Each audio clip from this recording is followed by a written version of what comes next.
SER Podcast. Y en 2 horas se va a sentar en este estudio la ministra de Igualdad, Irene Montero, en pleno terremoto por la rebaja de penas a algunos delincuentes sexuales tras la entrada en vigor de la ley conocida como Ley del Solo es Sí. Montero ha defendido hoy la calidad del texto, un proyecto estrella de su ministerio, asegura que son los jueces los que están incumpliendo la ley y lo atribuye a estereotipos y machismo.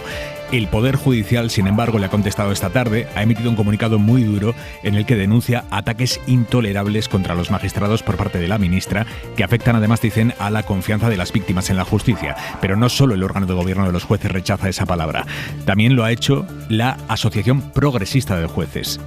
Y lo ha hecho desde la parte socialista del gobierno la ministra de Defensa, Margarita Robles. Ahora lo vamos a escuchar y oiremos también cómo Zelensky niega que fuera suyo el misil que cayó ayer en Polonia y que puso al mundo en alerta. Es lo contrario de lo que sostiene la OTAN. La OTAN mantiene que el artefacto era en realidad un misil antiaéreo ucraniano. Zelensky insiste en que no. Lo ampliamos ahora. Antes, el tiempo. Jordi Carbó. Buenas tardes. Mañana todavía tendremos momentos de nubosidad abundante con ratos de sol, más que hoy, pero las nubes, cuando se compacten, serán más activas que las últimas jornadas, con chubascos, incluso alguna tormenta, descargando sobre todo en el Cantábrico, Galicia, y los más intensos y persistentes serán en el centro de la península. Más sol hacia el Mediterráneo, también en Canarias, con temperaturas ligeramente más bajas que hoy. Y se confirma que a partir del viernes, viento del norte que traerá un descenso acusado de temperaturas. Hay media hora 25 deportes. Gallego, buenas tardes. Buenas tardes. La selección española de fútbol está entrenando a esta hora en Amán. Mañana, amistoso Jordania-España, la última prueba antes del Mundial. Luis Enrique ha confirmado que Morata, Llorente y Guillamón no jugarán ese partido porque tienen molestias. La otra noticia del día, el comité de competición ha sancionado a Lewandowski con 3 partidos de suspensión por su expulsión y protestas en la última jornada de Liga. Así empieza hora 25. Tanto la, posición y finalidad por parte del Poder Ejecutivo como por parte del Poder Legislativo es clara, es proteger a las mujeres. Ahora corresponde a los tribunales, a la Fiscalía, pues el unificar esa doctrina y crear jurisprudencia. Creo que tenemos que dejar también al Poder Judicial trabajar. A diferencia de lo que hizo ayer la número 2 del PSOE y ministra María Jesús Montero, hoy el presidente Pedro Sánchez no ha hablado de cambiar la ley del solo sí es sí para frenar el goteo de rebajas de penas a delincuentes sexuales por la entrada en vigor de la norma. Sánchez pide esperar a que el Tribunal Supremo y la Fiscalía fijen un criterio único en estos casos antes de abrir el melón de tocar el texto, ley del Ministerio de Igualdad, pero que salió del Consejo de Ministros y que después aprobó el Parlamento. Lo que no ha hecho el presidente es sumarse al único argumento que están dando desde el Ministerio de Igualdad, que la culpa es de los jueces que están aplicando esta ley. Lo ha dicho Irene Montero, lo ha dicho la secretaria de Estado de Irene Montero y también la delegada del Gobierno contra la violencia de género. Las tres han ahondado hoy en que la culpa de esas revisiones de penas no la tiene la ley o un fallo en la ley, sino que la tienen los jueces a los que acusan directamente de incumplir la ley por machismo. Mariola Laurido, buenas tardes. Buenas tardes, Aimar. Dura arremetida del socio minoritario del Gobierno contra el Poder Judicial. Igualdad vuelve a justificar las rebajas de pena en el machismo de los jueces. Primero, la ministra Montero. El problema que tenemos es que hay jueces que están incumpliendo la ley, que Naciones Unidas ya nos alerta de que esto puede ser así, de que el machismo puede hacer que haya jueces que apliquen de forma defectuosa una ley, que la interpreten erróneamente y que además ese machismo compromete la integridad y la imparcialidad de los sistemas de justicia. Ha incidido en el machismo y en la misoginia de los jueces la número 2 del Ministerio, Ángela Rodríguez, que añade: ¿Por qué lo primero que ha elegido hacer el Consejo General del Poder Judicial es decir que a lo mejor la ley Montero estaba mal y no formar a todos sus jueces, que lo dice Naciones Unidas, que en España los jueces no tienen formación en materia de género, que es una vergüenza? Fórmense, señores jueces, fórmense. Y la número 3 de Igualdad, la jueza y delegada del Gobierno contra la violencia de género, Victoria Rosell, que señala que lo que hacen los jueces es contrario a la ley. Lo que está sucediendo y es inédito en nuestra historia penal es que se están revisando condenas cuando se ha rebajado el límite mínimo y mantenido el máximo. Precisamente el Consejo advirtió: no rebajen el máximo porque entonces habrá revisiones de sentencia. Rosell considera innecesaria y una barbaridad jurídica modificar la ley. Críticas que no comparte Margarita Robles, la ministra de Defensa. Esto ha dicho en Telecinco. Creo que tenemos unos jueces españoles serios, profesionales, y los jueces españoles son unos jueces formados, preparados, que aplican la ley. Y por lo tanto, a mí esas descalificaciones a los jueces con carácter general ni las comparto ni me gustan. No solo en la parte socialista. Aunque Yolanda Díaz sigue en silencio, le han preguntado esta tarde al ministro de Universidades, Joan Subirats, que es de Unidas Podemos, es de los comunes, Comunes, cercano a la vicepresidenta Díaz, y no se suma a las críticas a los jueces. Pide prudencia. Yo creo que estamos en un periodo aún de prudencia en el que hemos de ver un poco cómo van las cosas, ¿no? Yo creo que aún es prematuro para decir un poco qué va a pasar. Y en la Moncloa se remiten a la postura de Robles cuando les hemos preguntado por el durísimo comunicado que ha publicado esta tarde el Consejo General del Poder Judicial, comunicado en el que critican los ataques intolerables contra los jueces, dicen, ataques que, según ellos, minan la confianza de las víctimas en la justicia. Pedro Jiménez. La carrera judicial se defiende de las críticas de Podemos por la rebaja de penas a violadores en aplicación de la ley del solo sí es sí. La Comisión Permanente del órgano de gobierno de los jueces expresa su más firme repulsa a los intolerables ataques vertidos contra miembros del Poder Judicial que se contraponen con el acreditado compromiso de la carrera con la protección de las víctimas de los delitos contra la libertad sexual. Este tipo de actuaciones, añaden, minan la confianza de las víctimas, aumentando su desprotección. Y las asociaciones judiciales en la misma línea. María Jesús del Barco APM, Jorge Fernández Vaquero, Francisco de Vitoria y Edmundo Rodríguez, Jueces para la Democracia. Ya se advirtió de que esto podía pasar, podía producirse una rebaja de las penas en esa revisión. Si de verdad la ministra piensa que esto que está sucediendo tiene que ver con perspectiva de género, entonces la que necesita formación en perspectiva de género es la ministra. Es simplista que la explicación que se dé sea que la judicatura sea machista. El Poder Judicial recuerda que esta rebaja de penas se debe a que la aplicación de la norma más favorable constituye un principio básico del derecho penal. El Ministerio de Igualdad, ante esto, se aferra a una circular de la Fiscalía de 2015. Dicen que les avala porque, según ellos, esa circular de la Fiscalía establecía que no se pueden revisar las condenas cuando las penas que se impusieron en su día se encuentran en la horquilla de penas que establezca la nueva ley. Pero la Fiscalía General del Estado, le hemos preguntado, Miguel Ángel Campos, buenas tardes. Buenas tardes. Y nos dicen que no es así. Exacto, la Fiscalía General explica que aquella circular que establecía que no podían revisarse condenas con penas en idénticas horquillas en dos leyes distintas fue emitida a modo de aclaración de la disposición transitoria de una ley concreta de 2015 que establecía que el supuesto. El problema, insisten desde la Fiscalía, es que la ley del solo sí es sí no introdujo una disposición transitoria, como hacen casi todas las leyes, mediante la que se clarificara cómo aplicar las penas si entraban en colisión con la ley anterior. Sin esa disposición transitoria, los jueces no tienen otra salida que aplicar estrictamente la ley y claudicar ante el principio de indubio pro reo. Por lo tanto, Campos, la circular de la Fiscalía que dice el Ministerio de Igualdad que debería aplicarse en este caso, una circular de 2015, lo que nos dicen en la Fiscalía General del Estado es que se aplica solo para aquel caso de 2015. Para aquel caso en concreto y aquella disposición transitoria concreta jamás para esta ley. Campos, gracias. A ti, buenas tardes. Y mientras tanto las rebajas van a más, no se han quedado en las que conocimos ayer en la Comunidad de Madrid.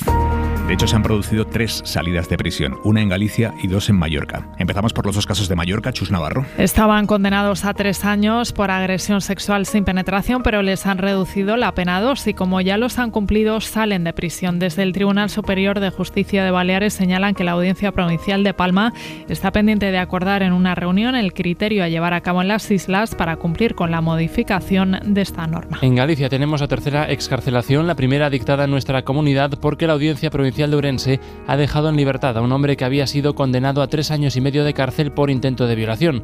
Esta pena concluía en febrero de 2023 y ahora se ha quedado en 2 años y medio y se da por cumplida. Además, ayer se redujo otra pena en 2 años, en este caso a un hombre acusado de violar a una mujer que había conocido por Tinder. Tendrá que estar en prisión 4 años y no 6. Gracias, Íñigo Caínzos. En Galicia, más rebajas de penas en Castilla y León. Eva Marín. En Segovia, finalmente se ha revisado a la baja la condena contra un hombre que amenazó con un cuchillo a su prima y la violó en abril de 2011, rebajando la condena ahora de 12 a 9 años. En el caso de la Audiencia Provincial de León, se han dictado 2 resoluciones condenatorias que aplican ya la nueva norma, al haberse celebrado los juicios recientemente. En Andalucía se rebaja en 2 años y medio la pena de un condenado por violar a su exmujer. El Tribunal Superior ha bajado la pena de 13 años y medio de cárcel a 11 después de que el abogado defensor recurriera la condena. El hombre obligó a mantener relaciones sexuales a la mujer amenazándola con un cuchillo. Gracias, José Manuel Rebolo. Y además el Tribunal Superior de Murcia firma otra rebaja a un condenado por intento de agresión de 4 años y medio a 3. Y en Cataluña, Andrea Villoria. En Barcelona, la nueva ley ha condicionado ya una sentencia que se firmó días antes de que esta ley entrara en vigor. Los jueces condenan condenaron a un agresor sexual a una pena mínima, algo más de 3 años de prisión, de modo que el acusado no pudiera pedir una rebaja. En Girona, otro violador, condenado en este caso a 10 años de prisión, ha pedido ya que se le reduzca la pena 3 años. Pero también hay tribunales que de momento están actuando en la dirección contraria, manteniendo las penas originales, como en La Rioja. Beatriz Jordán. En La Rioja, la Audiencia Provincial ha revisado 54 sentencias, pero hasta el momento ninguna ha sido todavía modificada. Hora 25. Aimar Bretos. Sobre la posibilidad de que se reforme el delito de malversación, como pide Esquerra, le han preguntado hoy varias veces los periodistas al presidente del gobierno en la rueda de prensa que ha dado en Bali, pero Sánchez se ha limitado a defender el pacto con Esquerra para derogar el delito de sedición y sustituirlo por el de desórdenes públicos. No ha aclarado si esa rebaja se extenderá durante el trámite parlamentario también al delito de malversación en el caso de quienes no se enriquezcan con el dinero público malversado, que es lo que plantea Esquerra. David Junquera, buenas tardes. Buenas tardes. Da igual cómo se formule la cuestión. De momento, preguntar al Gobierno por la reforma de la malversación está claro que equivale a esto. Veremos exactamente cuáles son los términos de las enmiendas que presentan los grupos parlamentarios, pero hablar en abstracto, sin conocer exactamente cuáles son las propuestas, pues me comprenderá que sobre hipótesis pues no me pueda pronunciar. Sánchez no se sale del argumentario de Moncloa, regatea la reforma del Código Penal en clave catalana porque para él hay algo más importante. Me parece que lo más importante es que ese problemón que yo heredé hoy no es lo que me encontré. Así que el PP insistirá y ya tiene preparada la pregunta de Feijóo para el próximo cara a cara con el presidente en el Senado. ¿Va a seguir reformando el Código Penal para favorecer a miembros de su partido y a sus socios de gobierno? Dicen en Génova que es hora de una respuesta de verdad. Es una pregunta concreta. Naturalmente, exigimos una respuesta concreta, a poder ser una respuesta sincera y a poder ser, además de sincera, mantenida en el tiempo, dado que estamos hablando de Pedro Sánchez. Los populares asumen que el comienzo del Mundial y la llegada de la Navidad van a diluir esta polémica y apuestan por apretar antes de que suenen los villancicos y comience a rodar el balón Aimar. Zelensky contradice a la OTAN, niega que el misil que cayó ayer en suelo polaco y mató a 2 personas fuera ucraniano. No tengo dudas de que ese misil no era nuestro, eso es lo que ha dicho el presidente ucraniano esta tarde en televisión y ha añadido que cree que se trata de un misil ruso. Isabel Villar. Lo atribuye a Rusia, sí, aunque de forma menos contundente que ayer, cuando no dijo ese creo, dijo directamente los misiles rusos han impactado en Polonia. En todo caso, en lo que es taxativo el presidente ucraniano es en que el artefacto no lo disparó su ejército, dice que se basa en informes de sus fuerzas aéreas con las que lleva trabajando toda la guerra y pide que se permita a un equipo ucraniano participar en la investigación sobre el terreno desde el lugar de los hechos. Por lo tanto, contradice Zelensky al secretario general de la OTAN, que rebaja hoy la alarma que se desató ayer por el riesgo de un ataque ruso en territorio aliado. Ha dicho Stoltenberg que sus análisis sugieren que el incidente lo causó un misil antiaéreo ucraniano.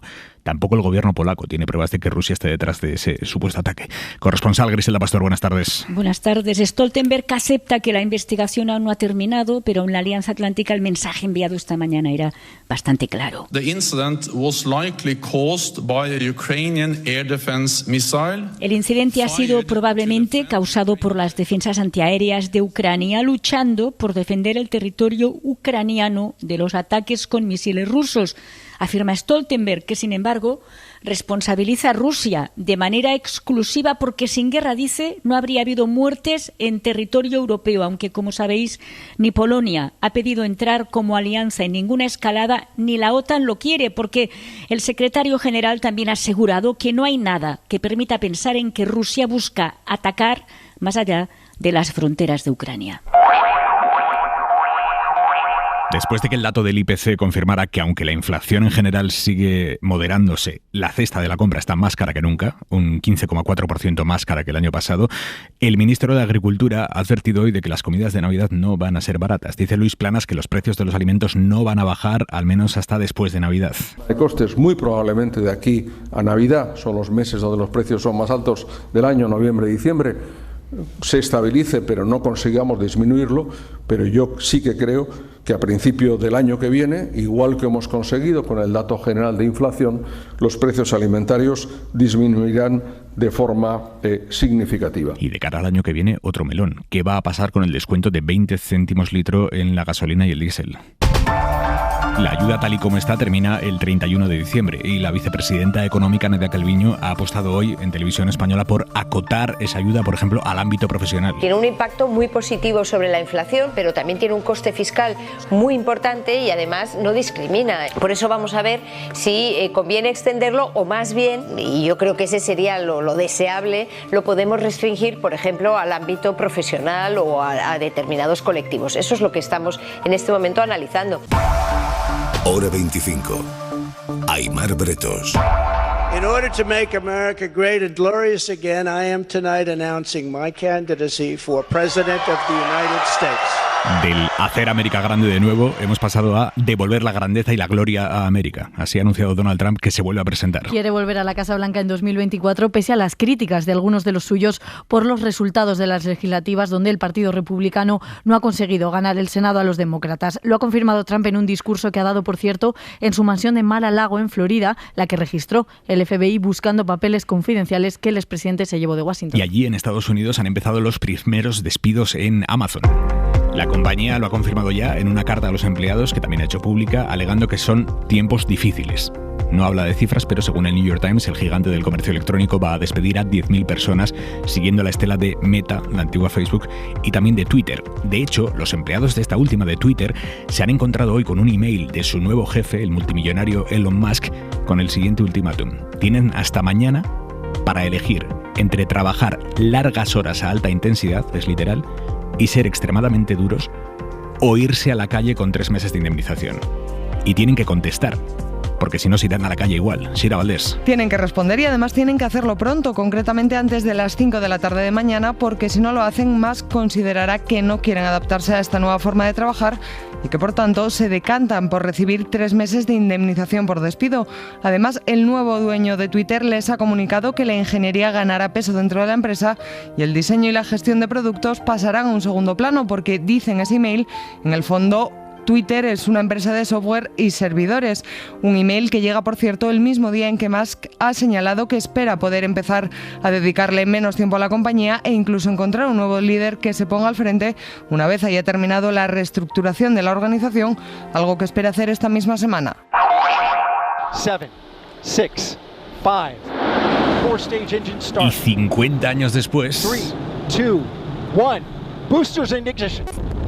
La humanidad ha puesto rumbo a la Luna. Back to the moon and beyond. Rumbo a la Luna y más allá, como ha dicho en el lanzamiento de Orión, la primera nave de la misión Artemis 1, que no solo pretende que volvamos a pisar la Luna, sino que el objetivo último es llegar a Marte. Todo ha salido bien en este tercer intento, así que la cápsula, con maniquíes a bordo, se dirige ya a la Luna. Javier Gregori. Hasta 26 días está previsto que la nueva nave Orión esté dando vueltas alrededor de la Luna. Es la primera misión lunar de la NASA en 50 años, y para lanzar esta cápsula con capacidad para 4 astronautas, se ha utilizado con éxito el cohete más potente construido hasta ahora por los seres humanos. Y todo va tan bien que los ingenieros de este histórico programa espacial, como el español Carlos García Galán, ya avanzan que habrá muchos más despegues con destino a la Luna. Queremos hacer misiones todos los años y en diferentes puntos de la Luna. Pero como ahora es su primer viaje lunar, la misión Artemis 1 no lleva astronautas a bordo, pero dentro de 3 años sí está previsto que lleve a la superficie de la Luna a la primera mujer. Hora 25. Aimar Bretos. La policía ha detenido a una mujer por envenenar a su marido con una croqueta. Ha ocurrido en Zaragoza, la han arrestado porque cogió una croqueta que se iba a comer el marido, del que se estaba separando, y le inyectó benzodiazepina, que es un psicotrópico que se usa en fármacos para tratar la ansiedad, por ejemplo el diazepam, y que en grandes dosis le deja a uno cao. Lo envenenó, no lo mató, pero sí lo envenenó. Lo hizo para robarle 27.000 euros que tenía en la cuenta. Radio Zaragoza, Esther Orera. Los hechos ocurrieron a finales de agosto, cuando la mujer quedó con su pareja, con la que estaba en trámites de separación, en un establecimiento hostelero de la capital aragonesa. Cuando él se acercó a la barra, ella introdujo benzodiazepina en una croqueta, un medicamento que hizo que el hombre se encontrara mal. Fueron a la vivienda de la víctima y la detenida aprovechó el estado de inconsciencia de su exmarido para realizar transferencias a sus cuentas por valor de casi 27.000 euros. El hombre presentó denuncia y la mujer fue detenida hace 5 días. Ahora está en libertad con cargos y pendiente de ser citada por el juez. La mirada de Xavi Vidal Folk. Un error puede ser mortal. Sucede en la vida cotidiana. Todavía son peores los errores en el contexto de una guerra. La inquietud porque el misil caído en Polonia hubiese sido lanzado por Moscú y no por Kiev, como finalmente se ha confirmado, angustió la pasada noche a todo el mundo. Con razón. Si hubiese sido así, Polonia podría haber llamado a consultas a sus socios de la OTAN y de haberse confirmado los primeros temores de una autoría rusa, los socios, incluida España, se habrían visto obligados a responder, también militarmente, contra el Kremlin. La guerra abierta y global, no el conflicto focalizado actual. El temor tenía alguna apoyatura. Parece que el misil era de fabricación rusa y cayó en suelo polaco justo cuando el Kremlin disparó un centenar de otros misiles contra Ucrania. Episodios aún menores desencadenan a veces consecuencias peores. El asesinato de una sola persona, el heredero del imperio austrohúngaro, por unos paisanos de su tierra, fue la chispa que prendió un conflicto internacional enorme, la Primera Guerra Mundial. La bomba caída por error de los aliados sobre la embajada china en Serbia, cuando la Guerra de Liberación de Kosovo, estuvo a punto de ocasionar un desastre enorme. El Kremlin reaccionó con su campanuda brutalidad habitual. Era una provocación aliada, dijo. Esa dictadura quizá lo es la más sanguinaria de la historia, pero va camino de ser la más cínica. ¿Provocación, dice? ¿Será provocación bombardear territorio ucranio y sobre todo su capital en cuestión de horas con 100 misiles? 100. Hasta hoy, nadie ha lanzado contra la ciudad de Moscú ni tan solo una bomba fétida. Ni siquiera nadie parece haberlo imaginado. Suscríbete a Hora 25. Todos los episodios y contenidos adicionales en la app de Cadena SER y en nuestros canales de Apple Podcast, Spotify, iVoox, Google Podcast y YouTube. Escúchanos en directo en la SER de lunes a viernes a las 8 de la tarde.